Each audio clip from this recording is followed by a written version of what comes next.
In today's video, I'm going to talk about what to do if there's part of your mind that wants to get over your phobia, but there's another part that's stopping you.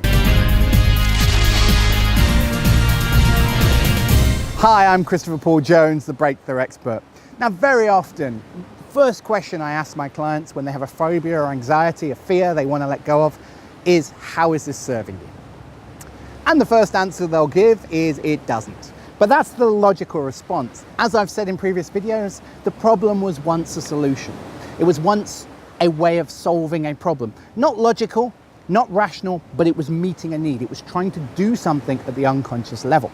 And in the same vein, very often when people come to me looking to let go of their phobias, or even more so with something like anxiety, there's part of them that goes, they wouldn't have called me, they wouldn't be watching these tips video if they didn't want to get over it. But there's another part of their mind that really thinks it's keeping them safe, it's protecting them. To a degree where they're constantly in conflict. They want to let go, but then this anxiety suddenly comes up more when they start to work on it.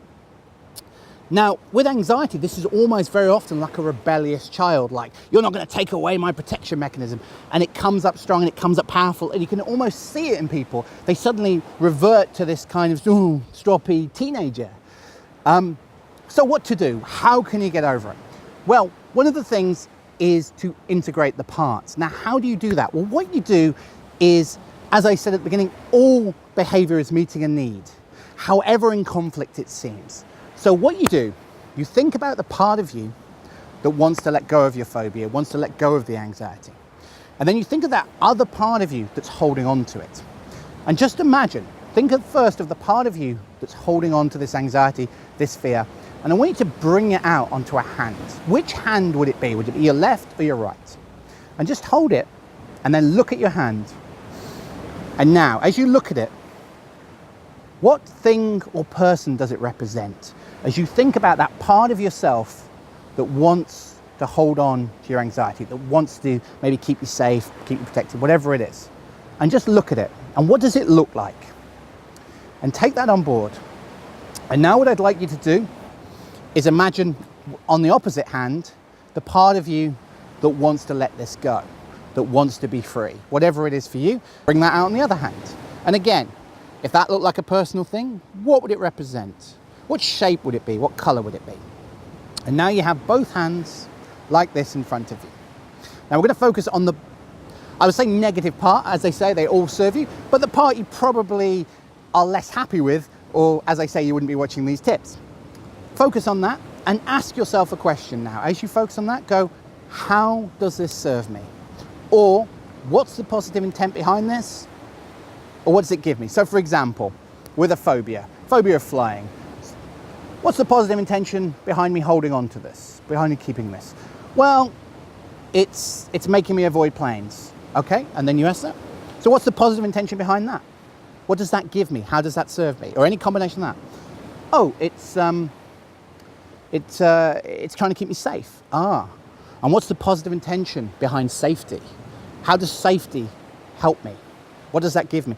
And just keep going up and up and up till you can't go any further. Keep asking yourself the question, and you'll know you've got to the end, you've got to the highest intention when you start to loop, when you keep saying the same thing over and over again, or the same couple of things. So focus on that, and then on the other hand, do exactly the same. So the part of me that wants to let go of fear of flying. What's the positive intention of that? Oh, I'll be able to see the world. Okay, and what would that give me? How would I feel? What would that do? Oh, I'd be freer. What would freedom do for me? And so on and so on and so forth. What you'll find is at the highest level, they'll be exactly the same. You'll know you got to the highest level because they'll be the same thing. They'll be the same intention.